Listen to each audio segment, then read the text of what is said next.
They call him Seatin, the man of legends. Hey guys, what is up? It is Seatin here. Hello and welcome to an exclusive first look at the new Mage Soul coming in patch 2.7, the Arbiter.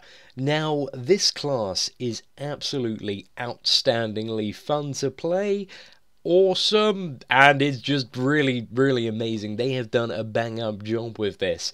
Now, this video, for those of you curious, isn't going to go into the abilities in detail. This is purely showcasing the Arbiter, saying look, mages can tank and this is all the shit they can do. So this is for people maybe on the fence or going, you know, what's a mage tank, how does it work? This is a very basic video that's going to explain that. I'm going to talk about mage tank, the pros, the cons, and all the other very basic juicy info that I have to offer about this class. Now, first off, for you guys saying, you know, what is an Arbiter? How does it work? So basically, it's a mage tank.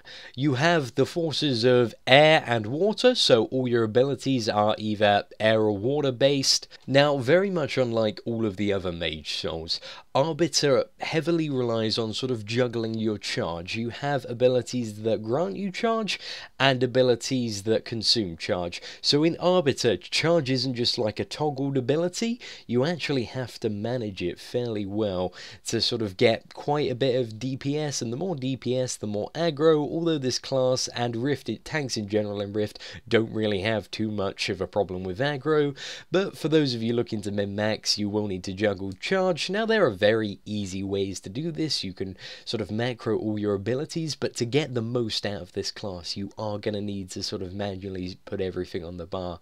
However, as you may be able to pick up from this video, I'm quite lazy and I've macroed quite a few abilities, so that's what I'm doing in this video. If I'm making it look quite easy and straightforward, you know, I'm playing it the very lazy way, which actually does seem to be a fairly acceptable way to play this spec for most forms of content. As you can see, I'm doing experts tier 1 raids and it's all working out fine. Now, while we're on this video clip at the moment, I just want to talk about an ability which is my favourite ability that the Arbiter has, called Crystalline Shield. You'll notice one of the group members' heart is webbed at the moment and he's going into the middle. Now, because he's a bit of a bad, he couldn't click the reactive in time. Now, what Crystalline Shield does is it's very similar to the ability Deferred Death that a rogue has, but instead of just being able to cast it on yourself, you can cast it on everyone or anyone in your group. So for example, as you can see, Hart didn't make it in time and was about to get one shot by the middle mechanic, but what I did was I threw that Crystalline Shield on him and he didn't die to it. So it's just amazingly awesome. Essentially, it's like you've got a god button to save bad and terrible players that can't avoid certain mechanics.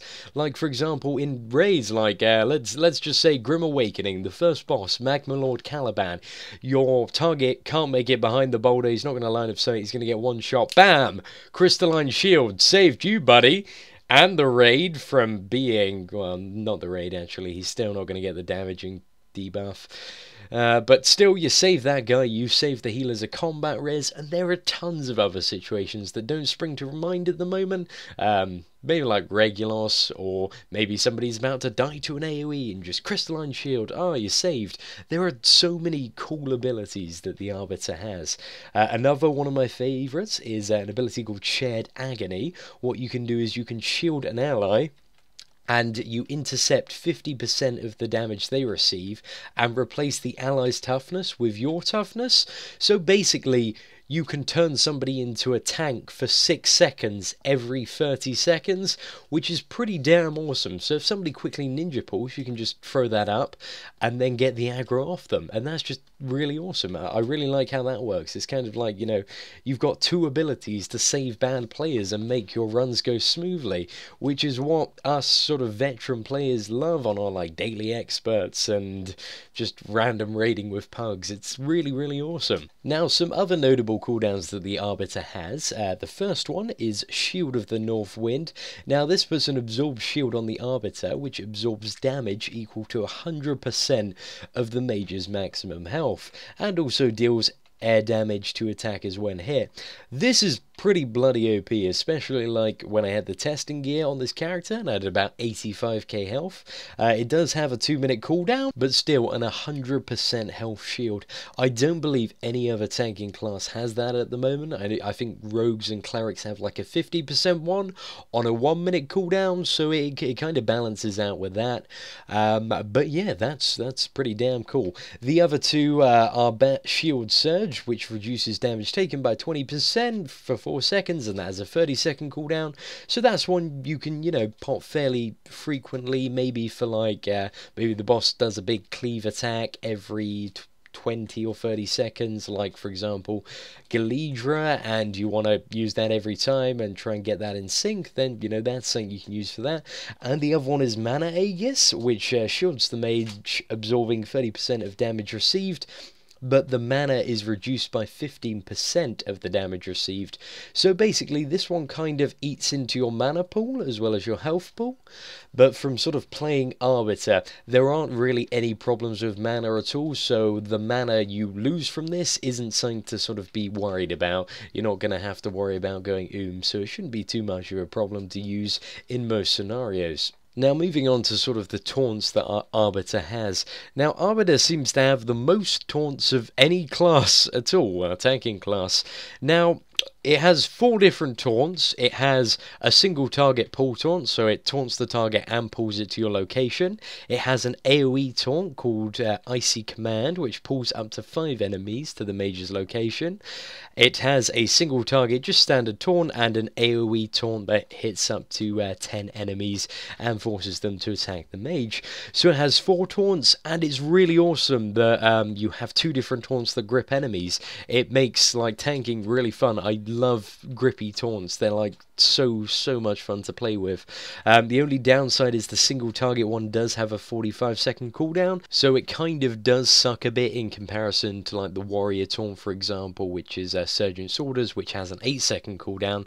But kind of the fact that you have an AoE taunt and 2 other taunts does kind of make up for it. So even the baddest of mages should not have a problem with aggro and, you know, pulling stuff off other players. Speaking of aggro anyway, the mage has 2, that's right, 2 threat misdirect abilities, and these are just stupidly OP at the moment. I would be surprised if these hit live, because they are ridiculously OP. In terms of threat generation, but then again I don't think Trion cares that much about threat generation in comparison to other games which make it quite hard and challenging to get aggro. I think Trion's philosophy is, if you're a tank, you know, you want to be focused on doing other stuff like, I don't know, kiting the boss, dragging him into this AoE to make him deal more damage, or avoiding certain mechanics rather than, you know, focusing on battling the DPS for aggro. Now these 2 abilities are called Misdirection and Arcane Projection. Now Misdirection, what it does is I'm going to read this out for you guys, word from word. It buffs the raid member and all members of their group. This transfers 100% of the threat generated and 10% of the damage taken by those allies to the mage. So basically, you get the threat of 5 members of your raid for 10 seconds, and that's absolutely astronomical on the pull. So literally you can just like buff like 5 AoE DPS for large AoE pulls like you've seen in this, like before Hydrus, as you might have saw. You know, I used it, and then there was no problem with aggro at all. I could have just done nothing at all. I could have just stood there and I would have got complete aggro and nobody would have been able to over aggro me, because it was just that insane. So I'm not entirely sure if that's going to hit live or it's going to be nerfed, but regardless of which, I kind of hope it hits live, because that might be very useful for a few scenarios. Now Mage can kind of gain AoE aggro at range, but not as well as a cleric can, and it doesn't have the utility to blink around like a rogue can, so I kind of think it is needed for the class, but I'll be interested to see if it does stay in the game or not. Now moving on to sort of the basic damaging abilities of the class. Now you have a charge, which is Avalanche. That has a 15-second cooldown. That also applies 2 buffs, which reduce your spell damage taken and increase your armor. So that's pretty awesome. You also get these 2 buffs when you go above and below 25 charge.